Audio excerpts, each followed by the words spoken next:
The biogel coating on Jack Mercer's ribs had finally stopped itching, which meant either the alien nanobots had finished their work or his 68-year-old nerve endings had simply surrendered to the inevitable. He pressed two fingers against the sealed gash running from his sternum to his floating ribs and felt the tender protest of freshly knitted tissue beneath skin that should have been scarred for life. 3 hours ago, he had been dying. The memory surfaced unbidden, the spider construct towering above him in the arena, its mechanical legs clicking against the crystalline floor, with the patience of a predator that knew its prey had nowhere to run. Blood streaming from the wound in his chest. The crowd's alien voices rising in anticipation of his death. And then something had shifted inside him, something he had spent 30 years trying to bury, and his eyes had blazed with light that no unmodified human should possess. Jack shook his head, pushing the memory back into the darkness where it belonged. The Calathian healing chambers were impressive, he had to admit. Back on Earth, a wound like that would have meant weeks in a VA hospital, assuming the bureaucrats approved his claim and the understaffed facility had a bed available. Here in the belly of this impossible city that clawed its way toward a violet sky, alien medicine could rebuild a man overnight. Of course, they only bothered healing you so you could die more spectacularly in the next round of their twisted entertainment. He swung his legs over the edge of the recovery pod and stood carefully testing his balance against the slight vertigo that always followed regeneration therapy. Through the translucent walls of his pod, he could see the dim recovery chamber stretching outward in concentric rings. Most pods glowed empty, now their previous occupants having departed this life through considerably less pleasant means than medical discharge. 7 rounds, 43 humans had been transported to this nightmare 3 months ago, plucked from various corners of Earth by technology that made science fiction look quaint. Now only 2 remained standing. Jack found no comfort in the survival statistics. Every death weighed on him like stones in his pockets, pulling him toward a darkness he had spent 3 decades trying to escape. The chamber door dilated with a soft hiss, and Marcus Webb appeared in the opening. At 62, the former Marine still carried himself with the coiled readiness of a man who expected violence around every corner. Purple bruises mottled his dark skin where the healing gel had not quite finished its work, and a line of sealed puncture wounds crossed his left shoulder like a grotesque constellation. Marcus's voice rumbled across the chamber with forced cheerfulness. "Morning, sunshine. How's the 5-star resort treating you today?" Jack stretched his arms overhead, feeling vertebrae pop in sequence down his spine. "Terrible room service. Staff keeps trying to murder us. Definitely leaving a 1-star review when we get home." Marcus snorted, then immediately grimaced as the movement pulled at his injuries. "At least we're alive to complain. Davidson won't be writing any reviews." The humor died between them like a candle in a windstorm. Davidson had been a decent man, a former corporate security guard from Phoenix, who had somehow ended up in the same transport as the rest of them. The spider construct had dismantled him with surgical precision, while the crowd cheered in languages that scraped against human eardrums like broken glass. Jack had watched the light leave Davidson's eyes from 20 feet away, too far to help, too close to look away. Another stone for his pockets. Jack crossed to the chamber's viewing portal, a massive transparent wall that offered a breathtaking panorama of Calith's impossible architecture. The city rose in terraced levels like a wedding cake designed by a mad god, each tier supported by gravity manipulators that hummed with barely contained power. Streams of luminescent traffic traced paths between floating platforms where the wealthy lived their eternal lives of perfect boredom. Far below, in the perpetual shadows cast by the upper levels, the labor district sprawled like a wound that polite society pretended not to see. The dichotomy reminded Jack uncomfortably of every war zone he had ever served in. Baghdad, Kuwait, the classified facilities in Nevada where the government had tried to turn soldiers into something more than human. Everywhere he looked, the powerful built their palaces on the backs of the desperate. Marcus joined him at the window, his reflection ghosting across the transparent surface. "You ever wonder what they're really getting out of this? I mean, sure, entertainment. But they've got holographic simulations that could probably put on a better show without all the mess and cleanup." Jack watched a graceful transport glide between distant spires, its passengers invisible behind tinted hull plating that probably cost more than his entire life savings. Maybe that's the point. Anyone can fake a death. Takes real commitment to actually kill someone for their amusement. The authenticity is part of the appeal. Marcus let out a low whistle. That's a cheerful thought. Remind me to put you in charge of morale speeches if we ever get out of here. If we get out of here, Jack thought, but did not say. The odds of surviving whatever the Calathians had planned next seemed roughly equivalent to winning the lottery while being struck by lightning during a shark attack. But Marcus needed hope, the way other men needed oxygen, and Jack would not be the one to suffocate him. The chamber door dilated again, admitting a figure that made both humans instinctively straighten their spines. The Calathian attendant was tall and willowy with elongated ears that swept back from her skull like elegant fins catching an invisible current. Her skin held a faint luminescence that shifted between silver and pale gold, depending on the angle of light, and her eyes contained depths of knowing that made Jack profoundly uncomfortable. Her voice carried the musical quality that all Calathians possessed, as if their vocal cords had been designed by symphony conductors. The surviving champions will prepare for the ceremony of selection. Lord Regent Zarin requests your presence in the Sky Garden within the hour. Marcus leaned toward Jack and muttered, Sky Garden sounds about as welcoming as a snake pit at a mongoose convention. Jack kept his expression neutral. Everything here sounds like a threat wrapped in poetry. Probably call their bathrooms chambers of biological purification. The attendant's face remained impassive, but Jack caught the slightest twitch at the corner of her mouth. Either she understood more human speech than she let on, or bathroom humor transcended species boundaries. He filed that observation away for future reference. She gestured toward an alcove that had not existed moments before. Calathian architecture had a disturbing habit of reshaping itself when you stopped paying attention, as if the buildings themselves were living creatures that resented being fully understood. Ceremonial garments have been provided. Lord Regent Zarin values proper presentation above all things. After she departed, Jack examined the clothing with the skeptical appreciation of a man who had worn everything from desert camouflage to hospital gowns. The fabric felt like liquid metal but moved like silk, and the cut was surprisingly flattering for something designed by beings who probably considered humans to be slightly more sophisticated than trained circus animals. Marcus held up a matching ensemble, turning it in the light. Think they have our measurements on file? Or is this whole situation just getting creepier by the minute? Jack pulled on the strange garments and felt them adjust automatically, tightening here and loosening there until they fit his body with unsettling perfection. Probably scanned us while we were unconscious. Best not to think too hard about what else they might have done while they were poking around inside us. The clothes seemed to anticipate his movements, adapting before he even completed a gesture. Technology so far beyond anything on Earth that it might as well have been magic. These people could manipulate matter at the molecular level, could heal grievous wounds overnight, could build cities that laughed at gravity itself, yet they still found entertainment in watching primitive humans try to kill each other with sharp metal objects. The contradiction suggested something deeply broken in the Calathian soul, assuming they possessed such a thing. Marcus checked his reflection in the polished wall and made a face that suggested he found the image unconvincing. Ready for whatever fresh hell awaits us up there. Jack squared his shoulders and tried to project the confidence of someone who belonged in clothes worth more than most Earth cities. Ready as I'll ever be.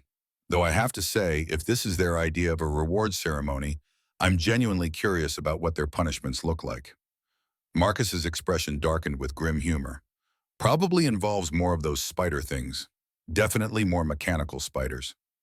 Jack nodded. Definitely more spiders.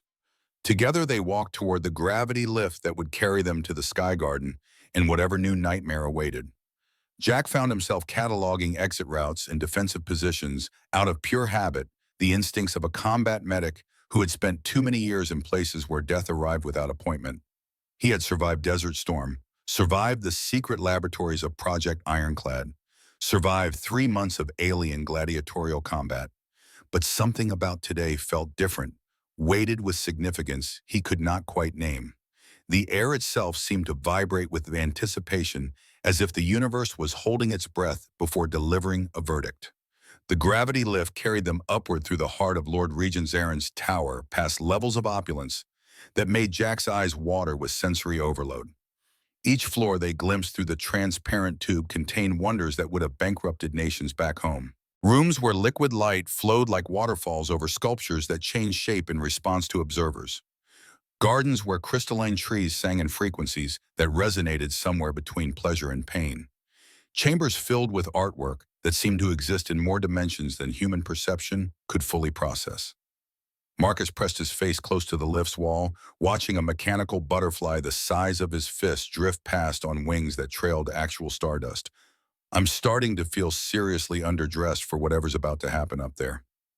Jack kept his attention focused forward, watching the levels tick past on the holographic display. Relax, we're the entertainment. They probably expect us to look like barbarians who just discovered fire and indoor plumbing. The lift slowed as they approached the tower's apex, and Jack's stomach performed an uncomfortable maneuver that had nothing to do with the deceleration. Through the transparent walls, the Sky Garden revealed itself in all its impossible glory. Floating platforms drifted in lazy orbits around a central dais, each one supporting floor that glowed with bioluminescent beauty in colors that did not exist in nature. The entire space was enclosed in a dome of crystalline material that offered a panoramic view of Kalath, stretching endlessly below the city lights, twinkling like a galaxy someone had decided to flatten and inhabit. Marcus summed up both their feelings with characteristic understatement. Well, that's not intimidating at all. Lord Regent Zarin stood at the garden's heart like a king surveying conquered territories. He was tall even by Calathian standards, his elongated frame draped in robes that seemed woven from captured shadows. His ears bore delicate chains of crystallized starlight, and his eyes held the cold calculation of a chess master who always thought 17 moves ahead. When he turned to regard the arriving humans, his smile held all the warmth of a surgical laser. His voice filled the space without seeming to rise in volume, a trick of acoustics that made Jack's skin crawl. Our victorious champions, you have provided excellent sport. The crowds have not been so entertained since the Vexorian uprising 3 centuries past. Around the garden's perimeter, other Calathian nobles observed from their floating platforms, like vultures waiting for something to die. Jack counted at least 15 each, draped in wealth, that could probably fund a small war for generations.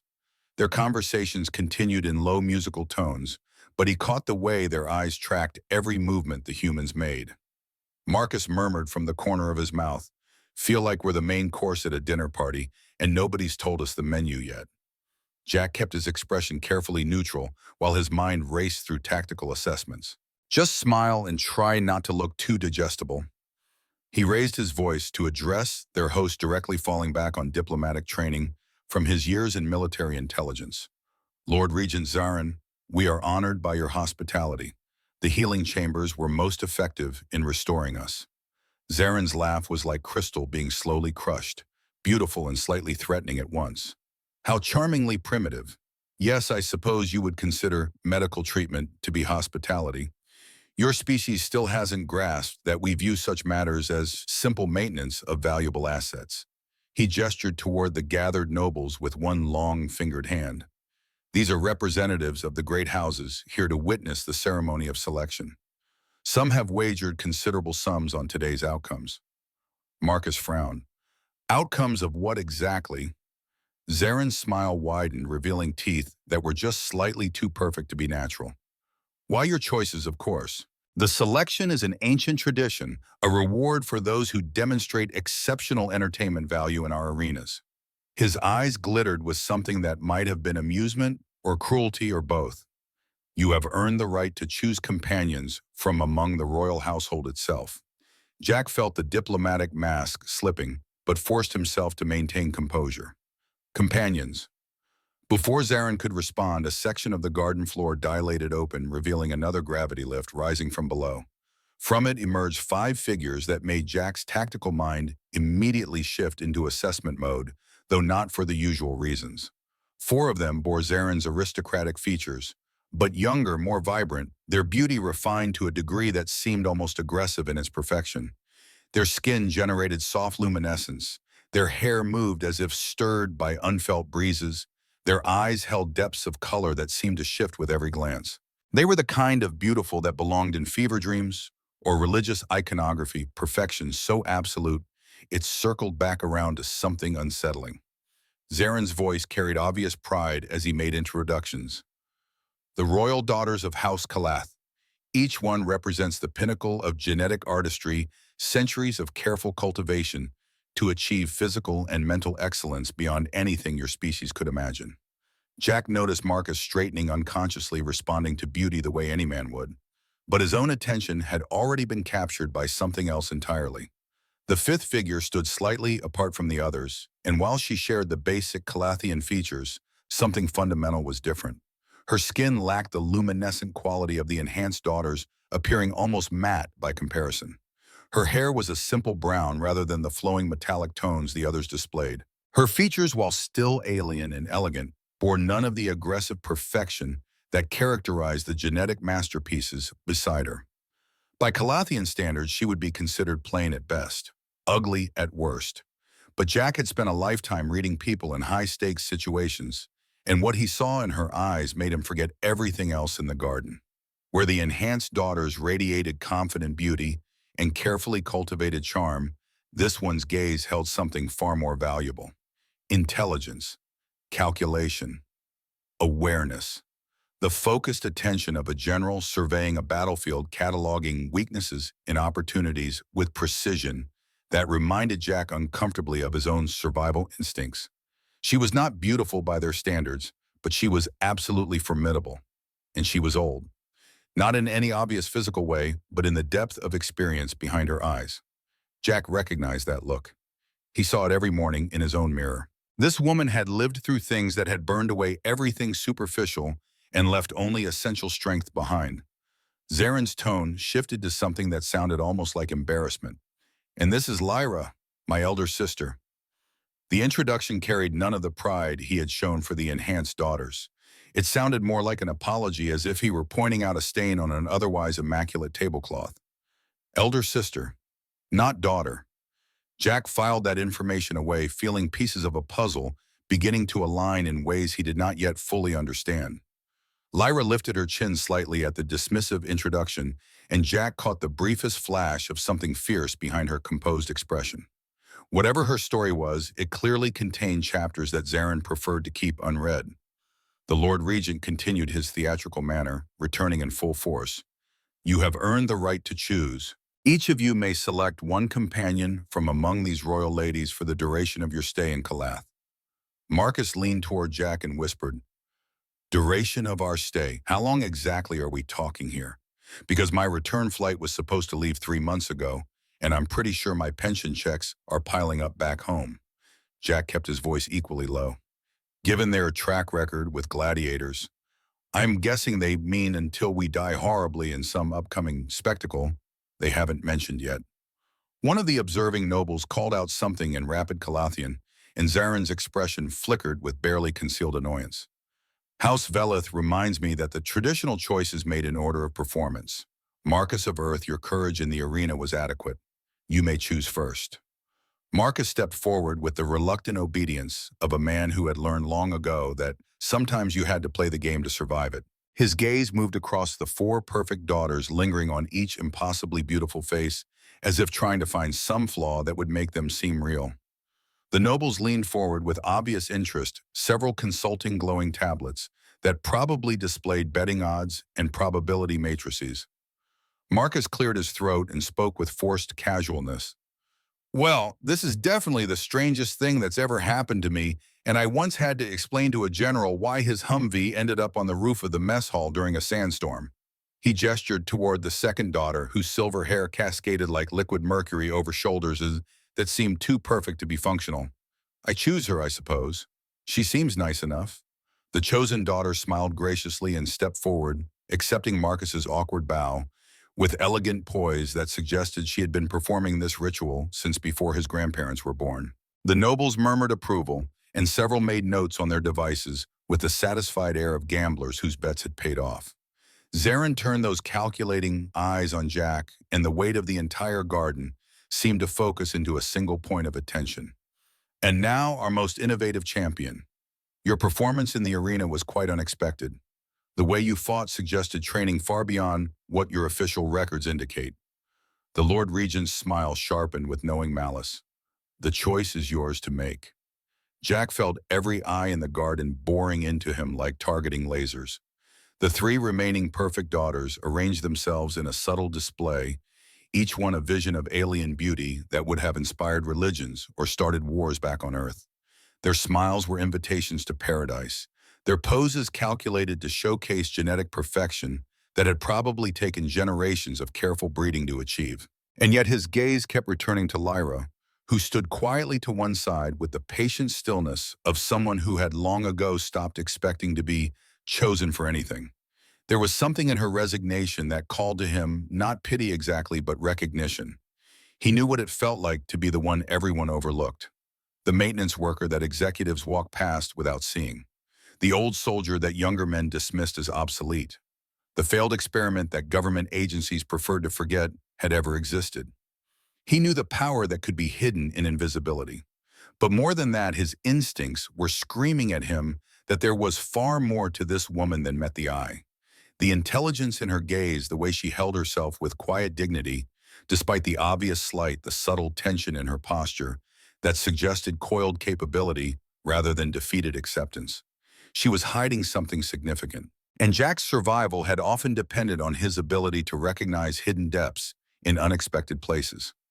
He made his decision in the space between one heartbeat and the next the same way he had made every important choice of his life. Trust your gut, his drill sergeant had told him 40 years ago in the burning heat of basic training. Your brain will lie to you, but your gut knows the truth. His voice came out steady and clear, carrying across the garden with military precision. I choose her. His finger pointed directly at Lyra. The silence that followed was the kind that usually preceded explosions. Crystalline recording devices that had been humming quietly around the garden suddenly blazed with frantic activity, their cores pulsing as they captured what was apparently the social upset of the century. The observing nobles erupted in chaos of rapid Calathian that sounded equal parts outraged and fascinated. Several stood from their floating platforms, gesturing emphatically at colleagues who seemed equally bewildered by this statistical impossibility. Zaren's perfectly composed expression cracked for just a moment, revealing something raw and ugly beneath the diplomatic facade. His voice emerged tight with barely controlled disbelief. You choose Lyra? Jack kept his voice pleasant and his posture relaxed, though internally he was cataloging the nearest exits and calculating how many guards he might need to incapacitate to reach them. That's what I said. Is there a problem with my choice, Lord Regent? One of the nobles shouted something that sounded like an accusation, and another responded with what could only be described as alien profanity based on the way several others gasped and covered their elongated ears. Lyra spoke for the first time since the ceremony began, her voice carrying the same musical quality as other Calathians, but with an undertone of dry amusement. They're asking if you're suffering from neural damage. There's apparently significant money riding on whether you'll need to be institutionalized after this display of obvious insanity. Jack found himself smiling despite the tension crackling through the air. Well, that's flattering. Though to be fair, I did get hit in the head quite a bit during yesterday's festivities. Maybe it knocked something loose that needed loosening. Zaren recovered his composure with visible effort, smoothing his robes as if the gesture could smooth over the social catastrophe unfolding before him. Of course, the choice is yours to make, however unconventional it may seem to those of us with functioning judgment. His voice carried an edge of old grievance when he continued. However, I feel obligated to point out that Lyra is not enhanced like the royal daughters. She chose to reject the gifts our civilization offered, to remain ordinary when she could have been perfect. Jack raised an eyebrow with calculated innocence. Enhanced how exactly? One of the perfect daughters offered helpfully, her shorns like honey poured over silk. Genetic optimization for physical perfection. Neural pathway enhancement for increased empathy and compatibility. Pheromone regulation for optimal attraction responses. Cellular regeneration for extended youth and beauty. Standard modifications for any proper companion of status. Jack nodded slowly, his expression giving nothing away. So you're all basically custom designed to be irresistible, like luxury vehicles engineered for maximum appeal. Zaren interjected with smooth condescension. The term custom designed is rather crude but essentially accurate. The royal daughters represent centuries of genetic refinement and billions of credits in development costs. They are the finest companions our civilization can produce. Jack turned his attention back to Lyra, who was watching him with an expression that mingled curiosity, suspicion, and something that might have been the first stirrings of hope. And you refuse the modifications entirely. Lyra met his gaze directly, neither apologizing nor explaining. I chose to remain what I was born to be. The cost of that choice has been considerable, but I have never regretted it. Zaren's voice carried an edge of something that sounded like old wounds. She chose to reject her birthright as a princess of the blood, to abandon her duties to the royal house, to become something less than she was meant to be. Jack studied Lyra for a long moment, seeing past the surface differences to the core of the woman beneath. She had refused genetic perfection in a society that valued it above almost everything else. She had accepted becoming an outcast rather than submit to becoming something other than herself. That kind of stubborn integrity was worth more than all the engineered beauty in the galaxy. His voice carried quiet certainty. Then I definitely made the right choice. Another burst of alien chatter erupted from the nobles, and this time Jack caught what sounded like astronomical numbers being thrown around with increasing desperation. The betting pools were apparently experiencing what economists would call a significant correction. Lyra provided translation with the same dry humor. They're revising their financial projections rather dramatically. Your choice has apparently created what they're calling a statistical impossibility event. Several major houses are facing substantial losses. Jack shrugged with the casual indifference of a man who had never had enough money to worry about losing it. Happy to help shake things up. I've always been good at ruining people's predictions. It's practically a hobby at this point. Zaren clapped his hands together, producing a crystalline chime that cut through the chaos and drew everyone's attention back to him.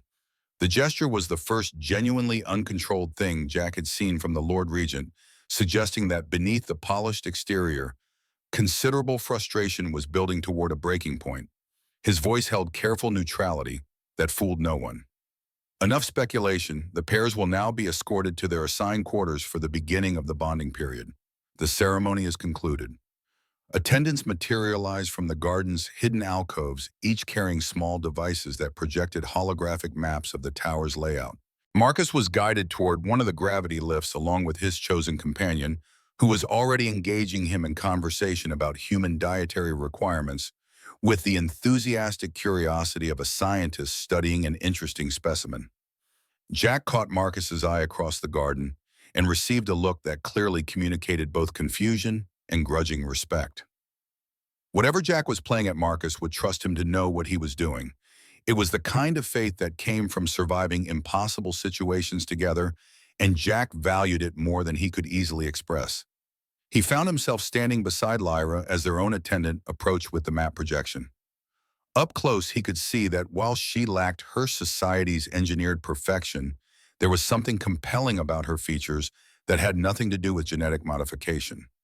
Her eyes held depths of experience and intelligence that the enhanced daughters completely lacked. Lines around her eyes and mouth spoke of laughter and sorrow and hard-won wisdom. She had truly lived in ways they never would.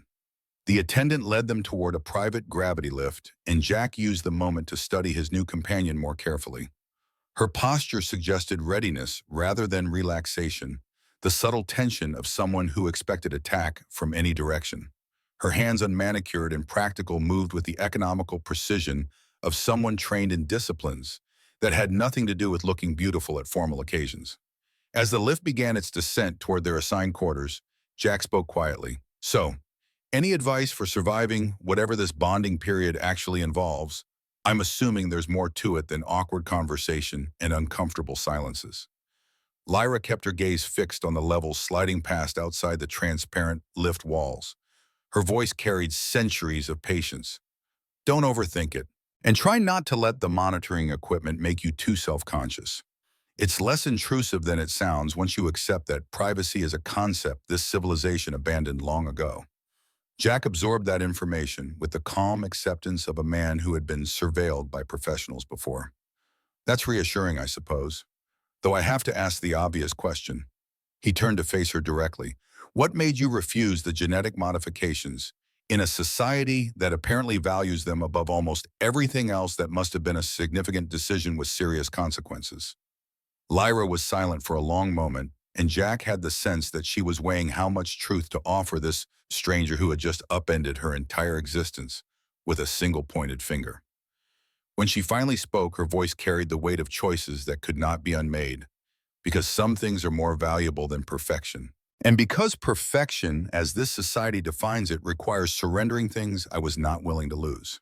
Jack considered that answer as the lift continued its smooth descent, such as she turned to look at him for the first time since they had entered the lift, and in her eyes he saw something that made his tactical instincts fire on all cylinders. This was not the resigned acceptance of an outcast. This was the patience of a predator waiting for the perfect moment to strike. Her voice dropped to barely above a whisper.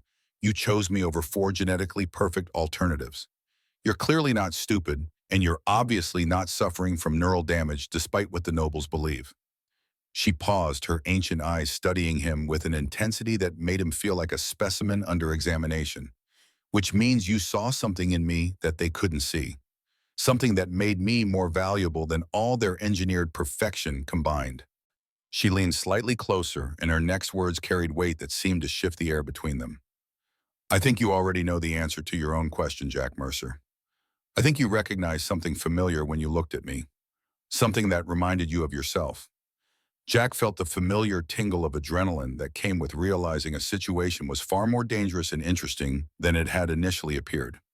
This woman was playing a game he didn't understand yet, but he was absolutely certain that she was playing to win.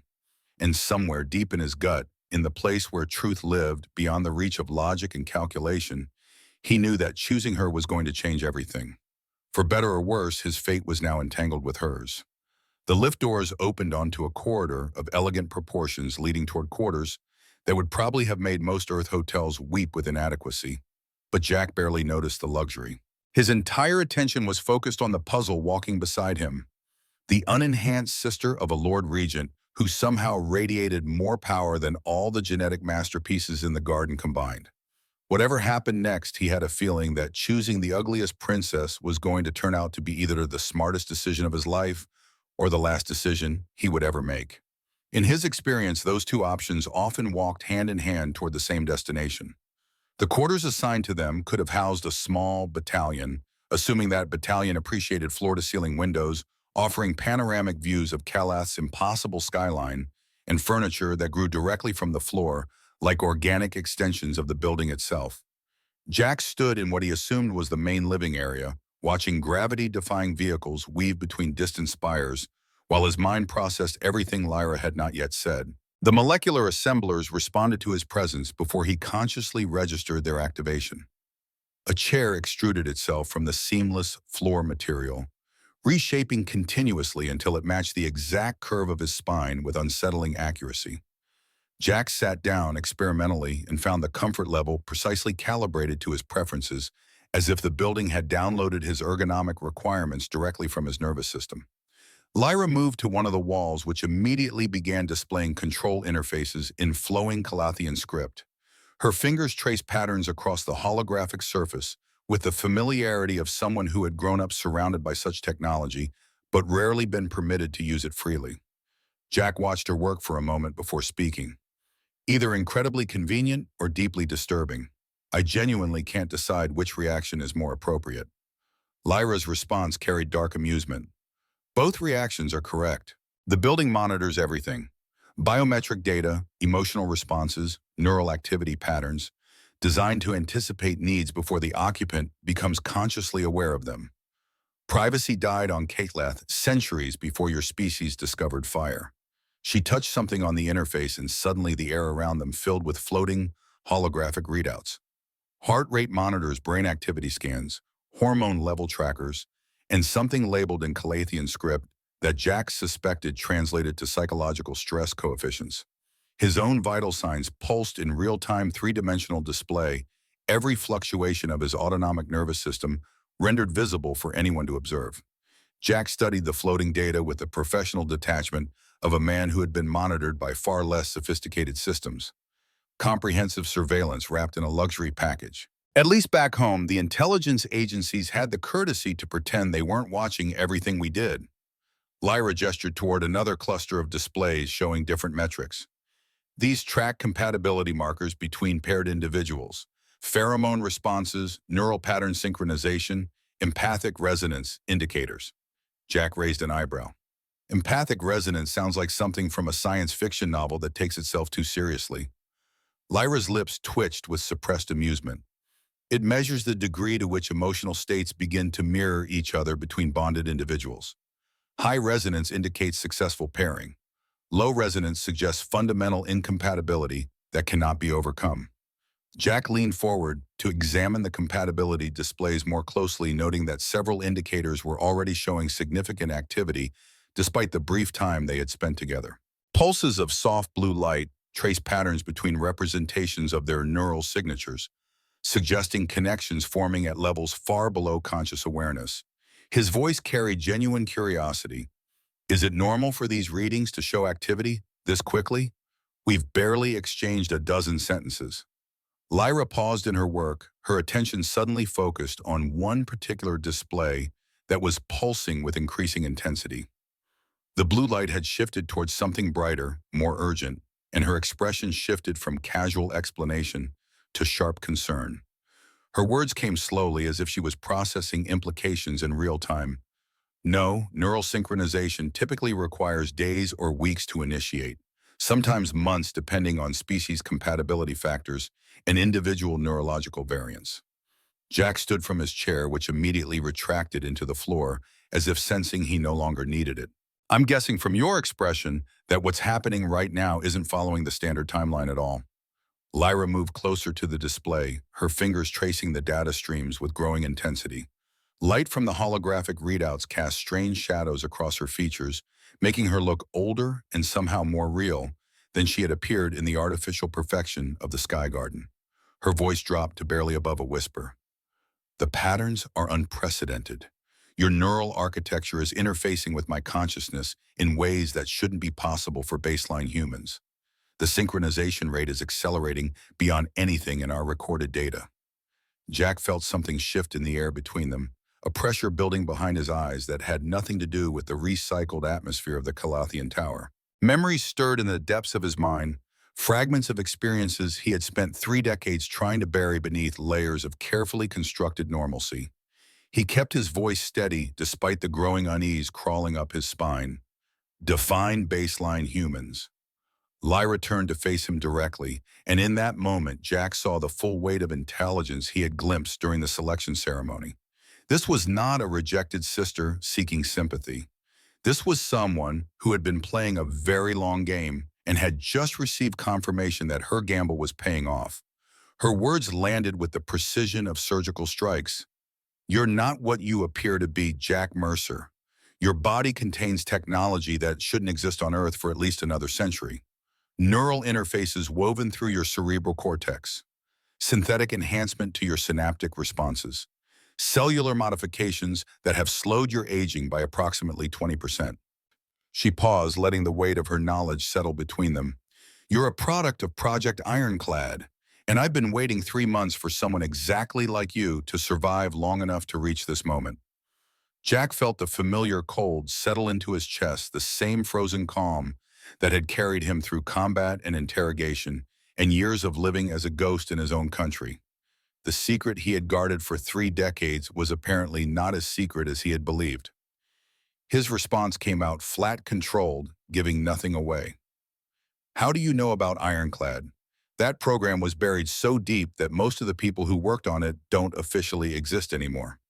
Lyra's expression carried something that might have been satisfaction or regret or both, because my people provided the foundational technology for that program 35 years ago.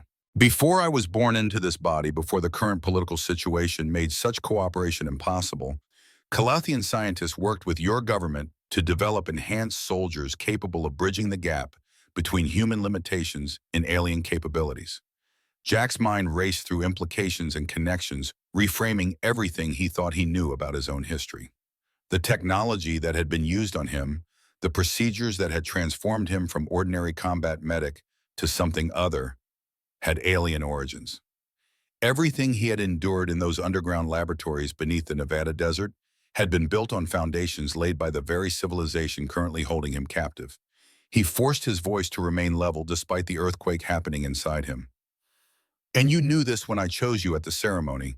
You recognized what I was the moment you saw me fight in that arena.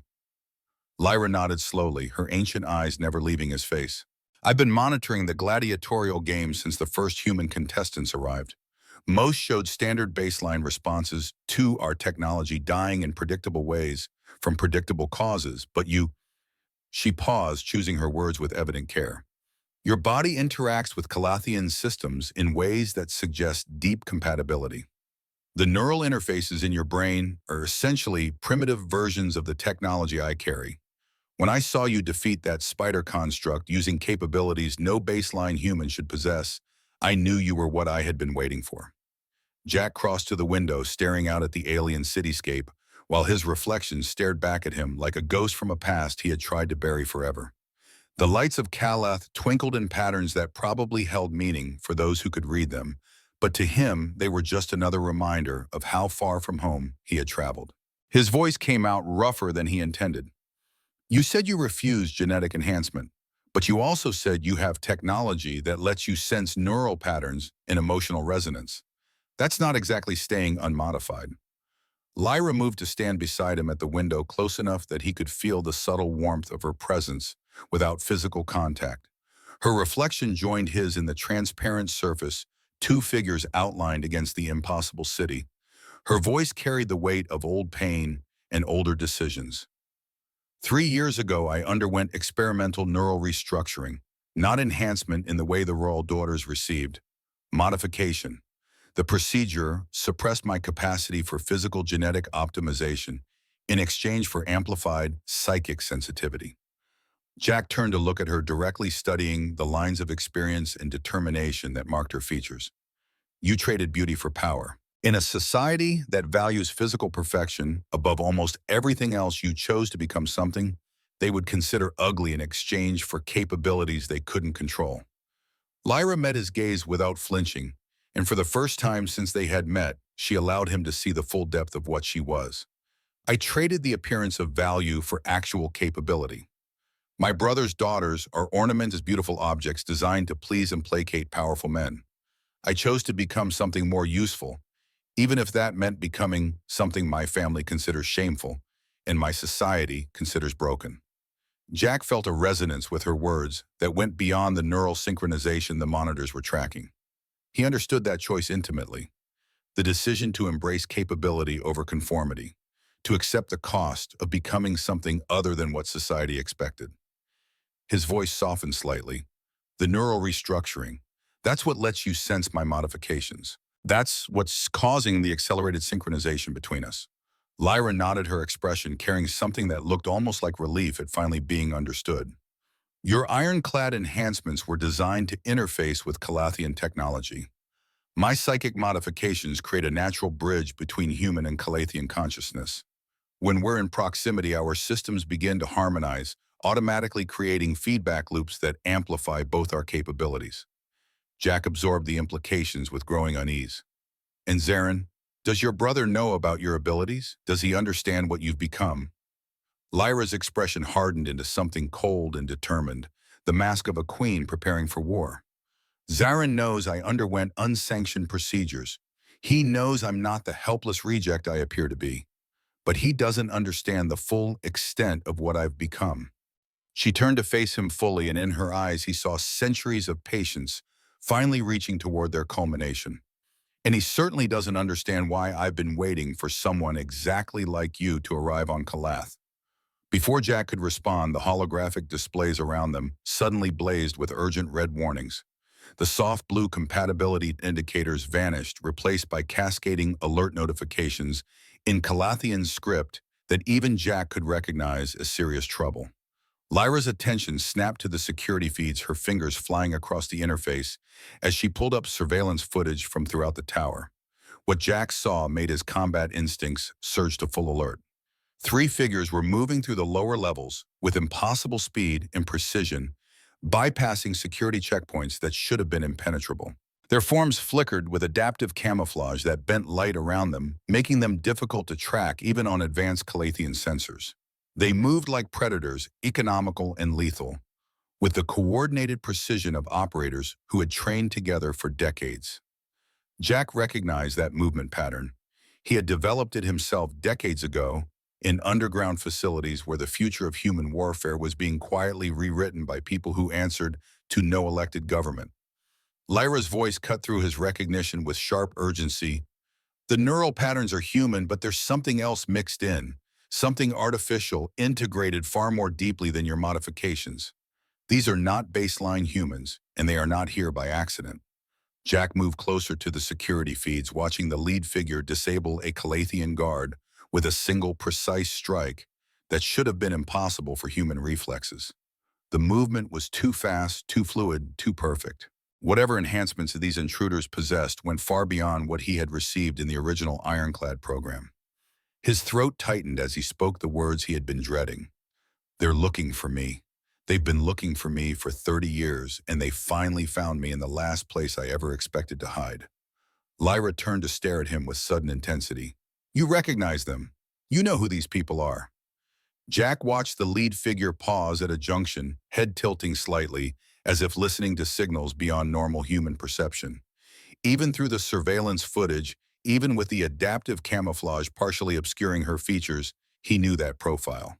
He had memorized it during endless missions across 3 continents, had trusted it with his life more times than he could count, had watched it transform from loyal comrade to zealot in the laboratories that had changed them both. His words emerged heavy with old grief and older betrayal.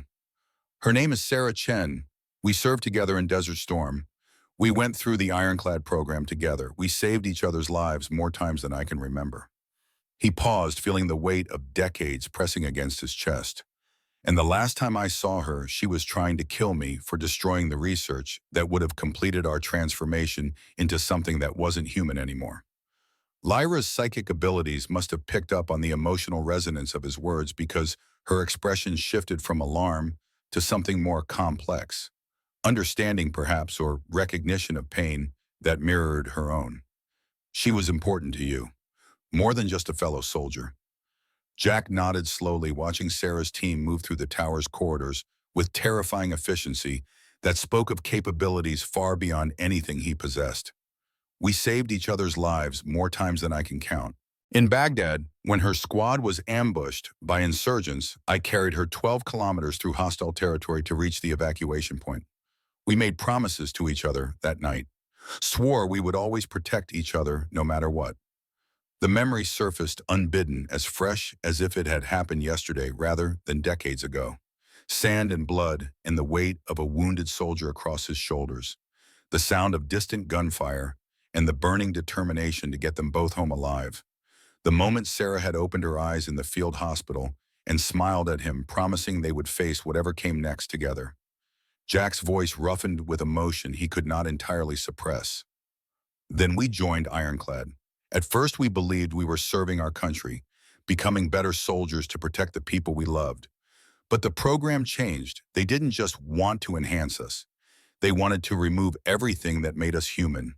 Emotions, ethics, conscience. They wanted to create weapons that looked like people but thought like machines. Lyra listened without interruption, her attention divided between his words and the security feeds, showing Sarah's team getting closer to their position with every passing second. Jack continued, the words coming faster now, as old wounds reopened. I couldn't accept that. I couldn't let them hollow us out and fill us with nothing but program violence. So I destroyed the research, the samples, everything that would have allowed them to complete the process. He paused, old guilt heavy in his chest. Sarah didn't agree with my choice. She believed the transformation was necessary, that humanity needed to evolve beyond weakness to survive what was coming. She saw my sabotage as the ultimate betrayal of everything we had sacrificed together.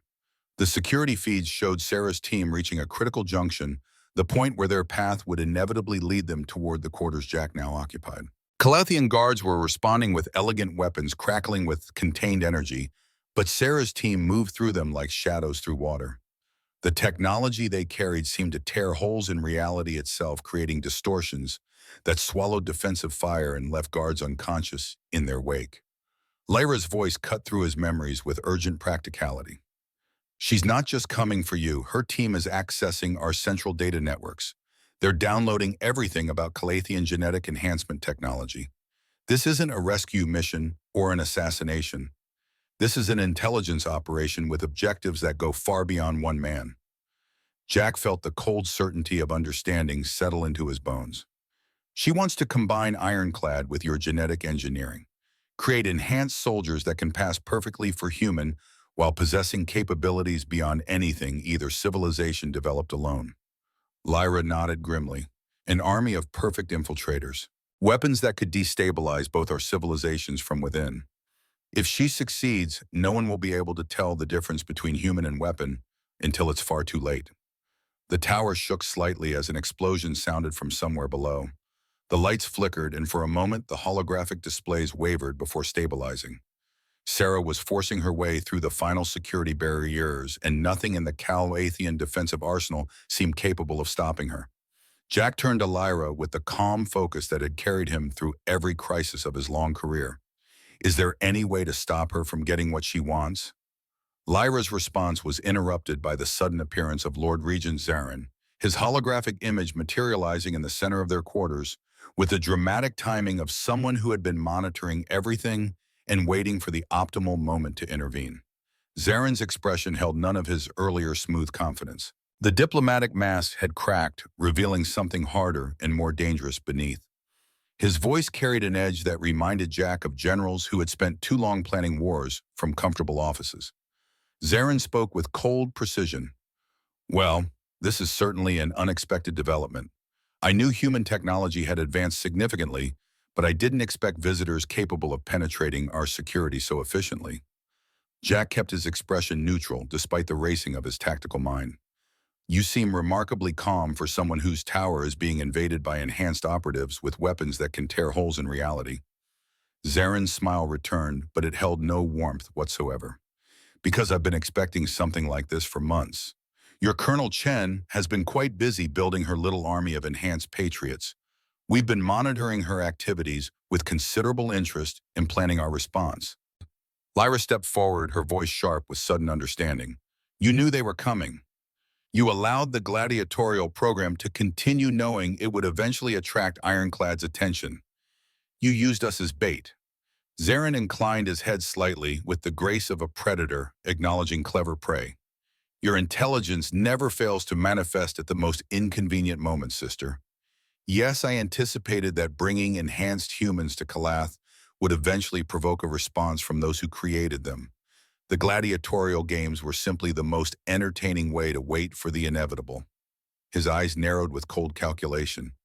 What I didn't expect was that one of those enhanced humans would choose you as his companion. That particular variable has complicated my calculations considerably. Jack felt the pieces clicking together in his mind with sickening clarity. You wanted Sarah to come here. You wanted her to access your data networks. This entire situation is a trap, and we're all inside it. Zarin's holographic form turned to face Jack directly, and for a moment the mask slipped enough to reveal the genuine hatred beneath. What Colonel Chen doesn't realize is that the data she's stealing has been carefully prepared.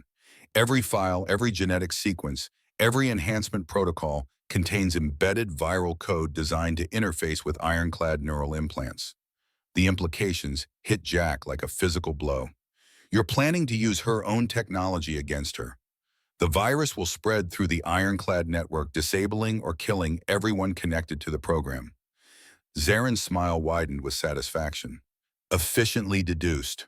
The virus will propagate through every enhanced human on your planet within 72 hours of activation. Millions of subjects with military-grade implants, medical devices, neural interfaces, all rendered non-functional. Or worse. Lyra's voice shook with barely contained fury. Those are innocent people, Zarin. Veterans who received implants to treat combat injuries. Medical professionals with enhancement technology. Children with neural corrections for developmental disorders. You would murder millions to eliminate one threat. Zarin's response carried the cold logic of someone who had long ago stopped seeing individual lives as meaningful, I would eliminate a species-level threat before it grows beyond our capacity to contain. Humanity is evolving too quickly, developing capabilities that will eventually challenge Calathian dominance. This is preventive action on a civilizational scale. Future generations will thank me for my foresight. The tower shook again harder this time. Sarah's team had breached the final barriers. They would reach this level within minutes. Jack's mind raced through options and outcomes with desperate speed. Sarah would complete her download and return to Earth, believing she had stolen the key to human ascendancy. Instead, she would carry a weapon designed to cripple an entire generation of enhanced individuals. Everyone connected to the ironclad legacy, everyone who had received even basic neural implants, would be targeted by technology they didn't know existed. His voice emerged steady despite the chaos building around them. How do we stop it? There has to be a way to neutralize the virus before it can be deployed. Zaren's holographic form flickered with what might have been surprise at the question. Stop it. Why would you want to stop it? Colonel Chen represents a threat to both our species. She would create armies that answer to no government monsters that look like neighbors. My solution may be extreme, but it's effective. Jack stepped toward the hologram, his enhanced senses registering the subtle fluctuations that indicated Zaren was broadcasting from somewhere else in the tower. Because I spent 30 years hiding from what Ironclad made me. 30 years pretending to be normal, pretending I didn't carry technology in my blood that made me something other than human. His voice rose with conviction that surprised even himself. Every person your virus would kill is someone who made the same choice I did. Someone who tried to use enhancement to help people rather than hurt them. Doctors who heal faster because of their implants. Veterans who can walk again because of neural interfaces. Children who can see and hear and think because someone gave them technology that your civilization invented. He paused, letting the weight of his words fill the space between them. You want to murder millions of people because you're afraid of what a few of them might become. That's not prevention. That's genocide. Lyra moved to stand beside Jack, and he felt the neural synchronization between them strengthen as their determination aligned into something greater than either could achieve alone. We won't let you commit mass murder to solve a political problem, brother. Not today. Not ever. Zaren's expression hardened with fury that no longer bothered to hide behind diplomatic pretense. You won't let me, sister. You rejected your position in this family when you refused optimization. And you human are a guest in our civilization who exists only because we find your suffering entertaining. His voice dropped to something cold and absolute. Neither of you has any power to prevent anything I decide to do. The door to their quarters suddenly dissolved, replaced by a shimmering barrier of destabilized matter that marked the arrival of Sarah Chen and her team. Sarah stepped through the barrier, first her adaptive camouflage deactivating to reveal features that Jack had not seen in 3 decades. She was older, of course, but the aging was subtle, the result of enhanced cellular regeneration that had slowed time's passage to a crawl. Her body moved with mechanical precision that spoke of capabilities far beyond anything he possessed. But her eyes had changed completely. Where once there had been warmth and humor and the fierce loyalty of a true soldier, now there was only cold calculation and the burning certainty of absolute conviction. Her voice carried harmonics that no unmodified human throat could produce. Hello, Jack. It's been a very long time. You're looking well for a dead man. Jack felt the weight of 3 decades of separation pressing against his chest like a physical burden. This woman had been his closest friend, his trusted partner, the one person who truly understood what Ironclad had done to them. Now she stood before him as something barely recognizable, transformed by the very technology he had fought so hard to destroy. His response came out rough with suppressed emotion. You look good for someone who should be pushing 60. The enhancements are holding up remarkably well. Sarah's laugh was wrong, mechanical, and precise rather than genuine. The enhancements are beyond anything you can imagine. We've moved far past what the original program achieved. I'm not just enhanced anymore, Jack. I'm evolved. The next step in human development. She moved further into the room, her team taking positions that cut off any possibility of escape. Her attention shifted to Lyra with predatory interest. And you've made an interesting choice in companions. an unenhanced Calathian royal with experimental psychic modifications. That's either brilliant strategy or remarkable coincidence. Jack steps slightly in front of Lyra, positioning himself between her and the woman who had once been his closest ally. What do you want, Sarah? Why come all this way just to find me? Sarah's expression shifted to something that might have been genuine emotion buried deep beneath layers of technological modification. What I've always wanted, to complete the mission, to give humanity the tools it needs to survive in a galaxy full of species that consider us primitive curiosities at best and potential threats at worst. She gestured at the holographic image of Zarin, who had remained silent since her entrance. This one was planning to use us to destroy enhanced humans across Earth. Did he tell you about his virus? Did he explain how he was going to murder millions to protect Calathian supremacy? Zarin's hologram flickered with barely contained anger. I was protecting both our civilizations from the threat you represent. Uncontrolled enhancement technology in human hands would destabilize the entire sector within a generation. Sarah turned to face the hologram directly, and for a moment Jack glimpsed something of the woman she had been beneath the technological overlay. Fierce, determined, utterly convinced of her own righteousness. Uncontrolled. We've been anything but uncontrolled. Every enhancement, every modification, every step we've taken has been toward one goal: making humanity strong enough to stand alongside species like yours as equals rather than subjects. Jack found his voice forcing himself to speak, and despite the chaos of emotions threatening to overwhelm him.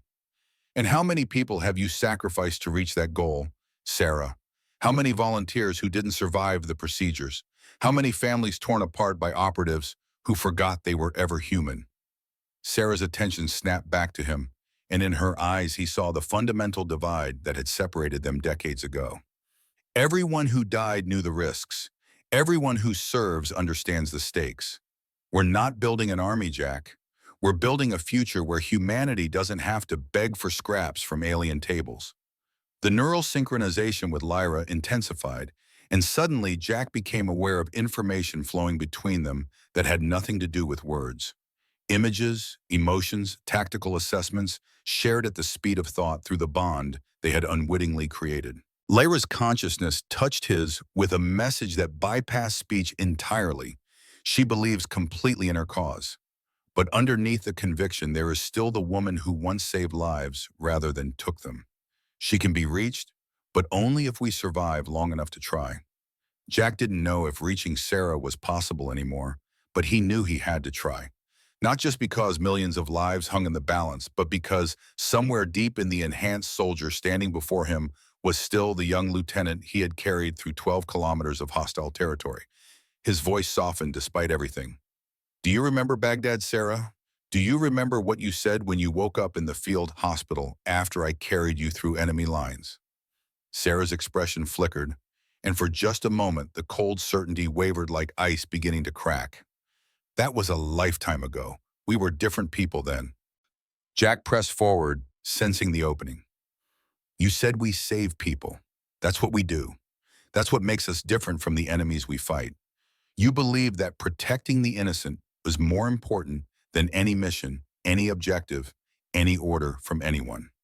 Sarah's hand moved unconsciously toward her shoulder, touching the place where scars would have been if her enhanced healing hadn't erased all physical evidence of that desperate night in the desert. The world is more complicated than it was 30 years ago. Sometimes protecting people means making choices they wouldn't understand or approve of. Jack shook his head slowly, feeling the weight of everything they had lost. That's exactly what they told us at Ironclad, that we had to sacrifice our humanity to protect humanity, that the ends justified any means necessary. But you knew better then, Sarah. You knew that becoming monsters to fight monsters just creates more monsters. Zarin's hologram interrupted with obvious impatience, clearly uncomfortable with the emotional direction of the conversation. This touching reunion is wasting valuable time. Colonel Chen, you have what you came for. The data you stole will serve your purposes adequately. I suggest you leave before my security forces recover enough to make your extraction considerably more difficult. Sarah turned to regard the Lord Regent with an expression that made Jack's combat instincts flare with warning. He had seen that look before in the moments before she did something brilliant and terrifying. Her words emerged measured and cold. Actually, I think we'll be staying a bit longer than you anticipated. You see, I've been monitoring this conversation with considerable interest, and I've learned something very valuable about your plans. She reached into her tactical vest and withdrew a small device that pulsed with contained energy. Your virus is embedded in the data I downloaded. Design it to spread through our neural networks and eliminate everyone connected to ironclad technology. Very clever, very thorough. Zaren's holographic face showed genuine surprise for the first time. You knew about the virus? How is that possible? Sarah's smile held no warmth. We've been studying Calathian technology for decades, waiting for exactly this kind of opportunity. Did you really think we wouldn't recognize viral signatures embedded in genetic data? Your trap was obvious from the moment we began the download. She activated the device and holographic displays materialized around her, showing complex data streams. What wasn't obvious was how sophisticated your enhancement technology actually was. The virus you designed requires incredibly detailed understanding of neural integration to function properly, which means the information you tried to hide inside the trap is actually more valuable than anything you intended to share. Jack felt cold understanding wash over him. You wanted Zaren to try to trap you. You knew he would embed his most advanced technology in the weapon designed to destroy you. The trap itself was the prize. Sarah nodded with something approaching respect. You always did see patterns others missed, Jack. Yes, we calculated that the Calathian response to our intrusion would involve technological countermeasures. We just had to ensure those countermeasures required them to reveal their most closely guarded secrets. She turned back to Zaren, whose holographic form was flickering with barely contained fury. Your virus won't work because we isolated it during download, but the underlying code gives us everything we need to take Calathian genetic engineering to levels you never imagined possible.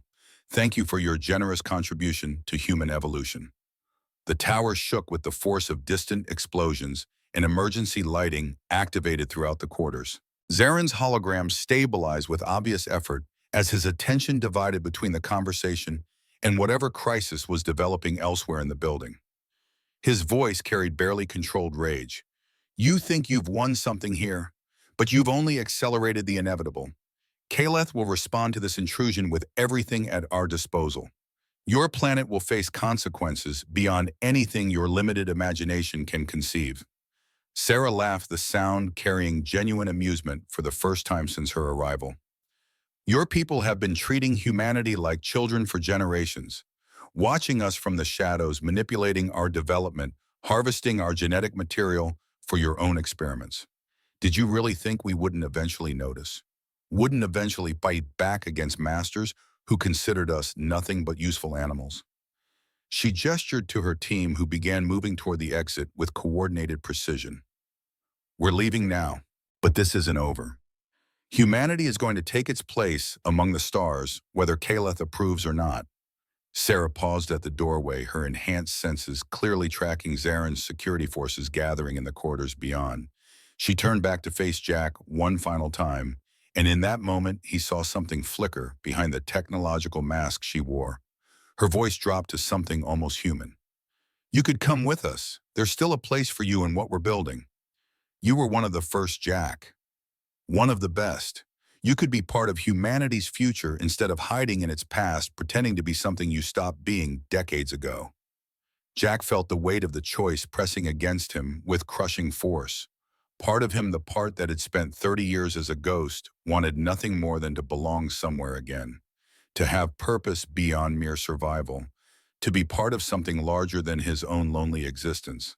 But then he felt Lyra's consciousness touching his through their neural bond, and with that connection came clarity that cut through decades of confusion. Sarah's vision of the future was built on the same foundation as Zaren's, the belief that power justified any action, that the ends excused any means, that some people's lives mattered less than others. Jack's response emerged with the quiet certainty of a man who had finally found his ground. I spent 30 years learning that there's more to strength than power, Sarah. Real strength is knowing when not to use it, knowing what to protect instead of what to destroy. Sarah's expression hardened back into cold calculation. Still the idealist. I thought watching your species be treated like animals might have cured you of that weakness. Jack shook his head slowly. Watching my species suffer reminded me why compassion matters, why connection matters, why we have to be better than the darkness we're fighting against, not become it ourselves. Sarah turned away without another word, leading her team into the corridor. The sound of weapons fire echoed from somewhere in the tower as Calathian security finally mounted an organized response. Within seconds, she was gone, vanishing into the chaos she had created. Zaren's hologram remained, his expression shifting between fury and calculation. She has what she came for, and thanks to your touching little reunion, she knows our virus won't work against her people. The political damage from this intrusion will be catastrophic for my position. Jack turned to face the Lord Regent, directly feeling Lyra's presence beside him like an anchor in a storm. That's not the only damage you need to worry about, Zaren. Zaren's eyes narrowed dangerously. Meaning what exactly? Lyra stepped forward, and when she spoke, her voice carried a weight of authority that had been entirely absent during the selection ceremony. This was not a rejected sister speaking. This was a queen addressing a usurper. Meaning that I've been recording this entire conversation and transmitting it to every major house on Calath. They now know that you deliberately provoked a human attack on the capital, that you embedded genocide-level weapons in diplomatic data, that you planned to murder millions without consulting the Council of Houses. Zaren's holographic form flickered violently with barely suppressed rage. You wouldn't dare. You're nothing but a rejected experiment, a failed sister who wasn't even worthy of genetic optimization. Lyra's smile held centuries of patience finally reaching their culmination. I am the rightful heir to the throne of Calath, brother. Our mother named me successor before she died, and you have spent decades trying to erase that truth. But I have been waiting for you to finally overreach, and today you have given me everything I needed. Jack felt the neural synchronization between them surge with triumphant energy as the truth of her words resonated through their bond. Not a rejected princess, not a failed experiment. A queen in exile playing a game so long and so patient that even her own brother hadn't recognized the trap until it closed around him. The Lord Regent's hologram destabilized completely as emergency protocols activated throughout the tower. In the distance, Jack could hear the sounds of approaching security forces, but also something else. Chanting, perhaps, or the coordinated movement of crowds responding to information that was spreading faster than Zaren could contain. Lyra moved to stand beside Jack, her hand finding his with a touch that carried electrical certainty through their enhanced connection. Her voice emerged quiet but absolute. This isn't over. Sarah has what she came for, and Zaren still controls significant military assets. But the game has changed now, and we have work to do. Jack squeezed her hand, feeling the strange rightness of standing beside this woman he had chosen on instinct and discovered was so much more than anyone had imagined. What happens next? Lyra turned to look at him, and in her eyes, he saw the weight of a crown she had never stopped carrying. Now we figure out how to stop a human super soldier from destabilizing two civilizations, and how to prevent my brother from destroying everything rather than admit he's lost. Jack nodded slowly, accepting the impossible mission with the calm that had carried him through a lifetime of impossible situations. Well, at least it won't be boring. The emergency lighting cast crimson shadows across the command center as Jack followed Lyra through corridors that had transformed from elegant architecture into something resembling a war zone. Calathian security personnel rushed past them in organized chaos, responding to simultaneous crises erupting throughout the tower. The revelation of Zaren's genocide plans had spread through the noble houses like wildfire through dry grass, and the political foundations of the Lord Regent's power were crumbling faster than his military forces could contain. Marcus appeared at a junction ahead, his ceremonial garments torn and bloodied from an encounter with panicked guards who had not recognized him as a protected guest. His chosen companion stood beside him, her perfect features showing something that looked almost like genuine concern. Marcus's voice carried relief and confusion in equal measure. Jack, what the hell is going on? 1 minute we're settling into our quarters, the next minute, the whole tower is shaking and guards are running around like the world is ending. Jack clasped his friend's shoulder, briefly feeling the solid reality of another survivor in the midst of chaos. Short version alien politics got complicated. There's a genocide weapon that needs stopping, and we're apparently in the middle of a coup, the usual Tuesday afternoon. Marcus stared at him for a long moment, then shook his head with the resigned acceptance of a man who had learned to roll with impossible situations. Right, of course. Anything I can do to help, or should I just try not to get killed while you sort this out? Lyra spoke before Jack could answer, her voice carrying the authority of someone accustomed to command. Stay with the Sarah. She knows the tower's layout and can guide you to a secure location. When this is over, we'll need witnesses who can speak to what happened here today. The enhanced daughter Thesara nodded with surprising deference toward Lyra. Whatever political dynamics were shifting in the wake of Zaren's exposure, even the genetically perfect were apparently recognizing where power now resided. Marcus gripped Jack's arm with fierce intensity. Don't die in there, old man. We've got pension checks piling up back home, and someone needs to collect them. Jack managed a genuine smile despite the circumstances. Same to you, Marine. Stay alive. That's an order from a higher pay grade. They parted ways, Marcus and Thesara heading towards safety, while Jack and Lyra continued their descent into the heart of Zaren's crumbling power structure. Lyra moved with the confidence of someone who had memorized every passage and hidden route during years of captive observation. Her psychic abilities swept ahead of them, sensing guard positions and security barriers before they became visible. The neural bond between them had strengthened to the point where Jack could feel echoes of her awareness overlapping with his own combat instincts, creating a tactical synthesis that made them far more effective together than either could have been alone. Jack's enhanced hearing picked up the distant thunder of weapons fire from the lower levels. Sarah's team was fighting their way out, leaving destruction in their wake that would take months to repair. Every explosion felt like a personal failure, a reminder that the woman he had once trusted with his life was now a threat to everything he had come to value. Lyra's voice cut through his thoughts. The Council of Houses is convening in the Grand Deliberation Chamber. They're demanding Zaren answer for his actions, but he's refused to appear. He's retreating to the military command center instead. Jack processed the tactical implications instantly. He's going to activate the virus manually. If he can't use Sarah as a carrier, he'll find another way to deploy it directly. Lyra nodded grimly. The virus is stored in the central data core. If he reaches it before we do, he can broadcast it through any Calathian communication network with sufficient power. Every human with neural implants on Earth would be affected within hours. The weight of millions of lives pressed against Jack's consciousness with crushing force. Veterans who had received implants to treat combat injuries. Medical professionals with enhancement technology that helped them save lives. Children born with conditions that required neural correction to function normally. All of them would die because one alien politician couldn't accept the changing balance of power between species. Jack's voice emerged hard with determination. Then we don't let him reach it. What's the fastest route to the command center? Lyra's fingers traced patterns in the air, and a holographic map materialized showing the tower's internal structure. Direct approach is impossible. Zaren has activated full military lockdown on the command levels. But there's an alternative path through the maintenance infrastructure that his security protocols don't cover. Jack studied the route with practiced assessment. Service corridors, environmental systems, the places nobody thinks to guard because they assume nobody would use them. Lyra's smile carried appreciation for his tactical understanding. Exactly. The passages are narrow and poorly lit, designed for maintenance drones rather than personnel. But they connect directly to the environmental control systems adjacent to the command center. Jack nodded once. Then that's our approach. But we need help.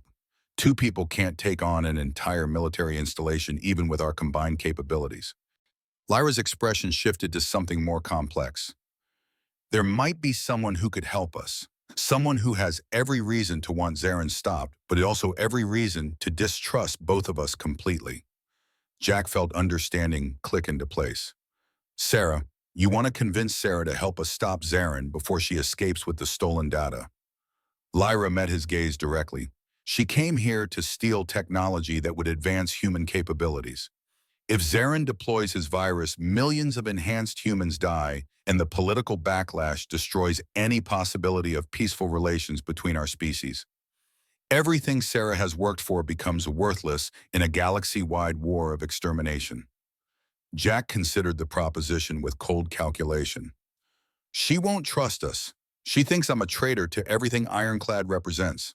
Lyra's hand found his, and through their neural bond, he felt her certainty flowing into him. Then we show her that protecting people matters more than political advantage. We give her a chance to be the soldier she once was, instead of the weapon she's become. They move through the tower's hidden passages with coordinated efficiency, their enhanced capabilities meshing with the psychic awareness that flowed through the neural bond. The maintenance quarters existed outside standard protocols designed for machinery rather than personnel invisible to security systems focused on obvious approaches. Jack tracked the sounds of Sarah's fighting retreat through the tower, calculating where their path would intersect with her extraction route. When they emerged into a junction point, Sarah's team was already there, weapons raised and sensors scanning for threats. Jack stepped out with his hands visible, no weapons drawn. Sarah, we need to talk before it's too late. The reaction was instantaneous. 3 weapons locked onto his position, their targeting systems humming with lethal readiness. Sarah's hand came up in a gesture that held her team's fire, her enhanced eyes studying him with calculation that felt more machine than human. Her voice carried flat efficiency. You're either incredibly brave or incredibly stupid. Possibly both. Jack kept his posture relaxed. Neither, I'm desperate. And so are you, whether you realize it yet or not. Sarah's expression flickered with something that might have been curiosity. I have what I came for. My team is extracting successfully. In what way am I desperate? Lyra stepped forward. Because Zarin isn't finished. He's retreating to the military command center to deploy his virus manually. If he succeeds, every enhanced human on Earth dies within hours, including everyone connected to Ironclad, including you. Sarah's attention sharpened. The virus was embedded in the data we downloaded. We isolated it during extraction. It poses no threat to our systems. Jack shook his head. The embedded version was designed for passive distribution. But Zarin has the active version stored in his command center. He can broadcast it through any Calathian communication relay with sufficient power. Your isolation protocols won't matter if it's transmitted directly to every human neural implant simultaneously. He watched the information process behind Sarah's enhanced eyes. Why would you warn me? You've made it clear you don't support what we're building. Jack's response came from somewhere deeper than strategy. Because the people who would die aren't soldiers who chose enhancement. They're veterans with medical implants, doctors with neural interfaces, children who needed technological help to live normal lives. They didn't choose to become weapons, Sarah. They chose to become healers, protectors, parents. And they don't deserve to die because some alien politician is afraid of losing power. Sarah was silent for a long moment. Jack felt the weight of decades pressing between them. You always did see the human cost more clearly than the strategic value. Jack allowed himself a small smile. I always thought it was just basic decency. Sarah's team shifted uneasily, their weapons still ready, but their focus divided. The wounded operator spoke with strained urgency. Colonel, we need to move. Security is converging on this position. Sarah held up a hand for silence, her attention never leaving Jack's face. What exactly are you proposing? Lyra answered. A temporary alliance. You help us reach the command center and stop Zarin before he can deploy the virus. In exchange, we ensure your team reaches extraction safely, and we take no action to prevent you from leaving with the data you've acquired. Sarah's eyes narrowed. You're offering to let us escape with technology that could shift the balance of power between species. Lyra's response carried iron beneath silk. I'm offering to prioritize millions of lives over political advantage. Something your colonel claims to value, but seems to have forgotten in her pursuit of power. The words landed like strikes, and Jack watched Sarah's expression shift through emotions that her modifications could not entirely suppress. Anger, but also something that looked almost like shame. Sarah's decision came with abrupt finality. We'll help you reach the command center. But once Zarin is stopped, we leave. No interference, no pursuit, no attempts to recover the data we're carrying. Jack nodded, agreed. The combined team moved through the tower's hidden passages with coordinated precision. Jack watched Sarah fight alongside them, her movements still carrying the deadly grace he remembered from decades ago. But underneath the enhanced capabilities, he glimpsed moments of the woman she had been, checking her wounded teammate, covering angles to protect rather than just attack, making choices that prioritize survival over pure tactical efficiency. They emerged in an environmental control room adjacent to the command center. Through the transparent wall, Jack could see Zarin standing before a massive display showing the central data core. The Lord Regent's posture radiated desperate determination as his fingers moved across control interfaces. Lyra's psychic awareness swept the room. 12 guards inside, energy barriers at every entrance. The data core is protected by biometric locks that only Zarin can access. Sarah studied the layout. Standard assault would take too long. By the time we breached the barriers, he'd have completed the transmission. Jack's mind raced through possibilities. We need to get Zarin away from the controls. Force him to deal with a threat he can't ignore. Lyra's expression shifted. The biometric locks respond to royal genetic signatures. Mine included. If I can reach the secondary control interface on the far side of the room, I can shut down the core before he can complete the transmission. Sarah's attention sharpened. You can access the data core directly. Lyra nodded. If I can get there. But that means going through the guards. Jack felt the plan crystallizing. We split their attention. Sarah's team creates a distraction at the main entrance. Meanwhile, Lyra and I use the environmental access to reach the secondary controls. Sarah considered briefly before nodding. My team can handle the distraction. We're good at making noise.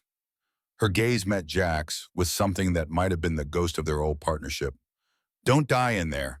We still have unfinished business. Jack managed a brief smile. Likewise, Colonel. The assault began with controlled precision. Sarah's team breached the main entrance with overwhelming force, their reality-tearing weapons carving through the energy barriers. The guards responded instantly, redirecting their attention toward the obvious threat, while Zarin shouted orders from his position at the primary controls. Jack and Lyra moved through the environmental access with synchronized efficiency. The maintenance passage opened into a service corridor running along the room's perimeter, hidden behind panels that appeared solid from inside. They navigated by Lyra's psychic awareness, feeling positions of guards and the focus of Zarin's attention. The secondary control interface sat in an alcove designed for emergency access. Lyra reached it while Jack took position to cover her approach. Her fingers touched the interface and the system responded to her genetic signature, bypassing Zarin's security lockouts. Jack heard Zarin's voice rising above the combat. The human female is inside the perimeter. All units converge on the secondary interface. Jack stepped out of concealment to intercept him.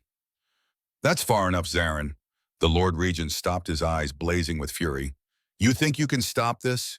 You're one obsolete human soldier facing the combined might of Calathian military technology. Jack kept his posture relaxed. I'm a soldier who spent 68 years learning that the biggest threats aren't the ones with the most firepower. Sometimes they're the ones who've convinced themselves they're doing the right thing while destroying everything that matters. Zarin's hand moved toward a concealed weapon, but Jack was faster. Combat training guided his response, closing the distance and applying pressure to nerve clusters that transcended species biology. The Lord Regent crumpled, his aristocratic form suddenly fragile without political power to protect him. Lyra's voice carried triumph. I've found it. The virus is isolated in a quarantined partition. I'm initiating deletion protocols now. Sarah appeared beside Jack, weapons still smoking from the engagement. Not bad for an obsolete soldier and an unenhanced princess. Jack managed a small smile. We had good backup. The holographic displays flickered as the virus was systematically erased. Millions of lives saved by an unlikely alliance of former enemies. Sarah watched Lyra work with an expression Jack could not entirely read. When she spoke, her voice had lost some of its mechanical precision. You were right about Baghdad, about who I used to be. She paused, something shifting behind her enhanced eyes. I don't know if I can be that person again. Too much has changed. Jack reached out and placed his hand on her shoulder, the first physical contact they had shared in 30 years. Nobody can undo the past, but we can choose what we do with the future. Every day is a chance to be better than we were yesterday. Sarah's expression flickered with something that might have been hope. The things I've done, The people I've sacrificed. Jack's voice softened. Then honor their sacrifice by becoming someone worthy of their trust. Build something that protects people instead of just making them into better weapons. Lyra finished her work and turned to join them. It's done. The virus is gone. Zaren's weapon will never be deployed. Sarah nodded slowly, then gestured to her team. We need to extract before reinforcements arrive. She paused at the doorway. Jack, thank you for not giving up on me, for still seeing the person I used to be. Jack watched her go, leading her team toward extraction. Something had cracked in the armor she had built around herself.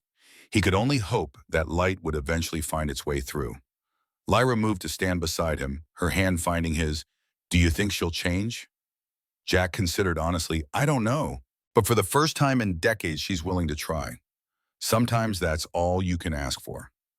What followed was hours of testimony before the Council of Houses. Zaren was stripped of his position and confined pending trial. Lyra was formally recognized as queen, her authority restored after years of unjust exile, and Jack was appointed as the first official ambassador between Earth and Galactic. Later, they stood together on the balcony of the royal residence, watching the sun set over a city beginning to heal. The violet sky deepened toward indigo as stars emerged like promises written in fire. Lyra's voice broke the comfortable silence. You know this is only the beginning. Sarah's people still have the technology they stole. Other factions will resist peaceful cooperation. The challenges ahead make today look simple. Jack nodded, I know. But for the first time in 30 years, I feel like I'm exactly where I'm supposed to be. Lyra turned to face him. You chose me when everyone expected you to choose perfection. You saw something valuable in what others considered worthless. Jack reached out to take her hand. I chose you because real beauty isn't something that can be engineered. It comes from choosing to be more than circumstances demand, from refusing to let fear turn you into something you're not. Lyra's fingers intertwined with his. What happens now with us? Jack smiled, feeling lightness he had almost forgotten was possible. Now we figure it out together, one day at a time, building something worth protecting. Below them, Marcus was leading a group of former gladiators through the palace gardens, already organizing them for their new roles as cultural ambassadors. The Marine had taken to diplomacy with surprising enthusiasm, his blunt honesty apparently refreshing to Calathians accustomed to endless political maneuvering. Lyra leaned her head against Jack's shoulder. You know what I love most about your species, Jack? What's that, Lyra? You always choose hope, even when everything is against you. They stood together, watching the alien sun set on a world that had become unexpectedly like home. Two people who had spent their lives hiding their true selves had finally found someone who saw them clearly. Jack had come to Kalath as a prisoner, a gladiator expected to die for entertainment. He had chosen the ugliest princess because something in her eyes reminded him of his own hidden depths. Now he stood beside a queen, an ambassador, a bridge between worlds. The path ahead would be difficult. But for the first time in 30 years, Jack Mercer knew exactly who he was and what he was fighting for. Not power, not survival, connection, understanding. The patient work of building trust between peoples who had every reason to remain enemies. Tomorrow would bring new challenges. But tonight they had won, and that was enough.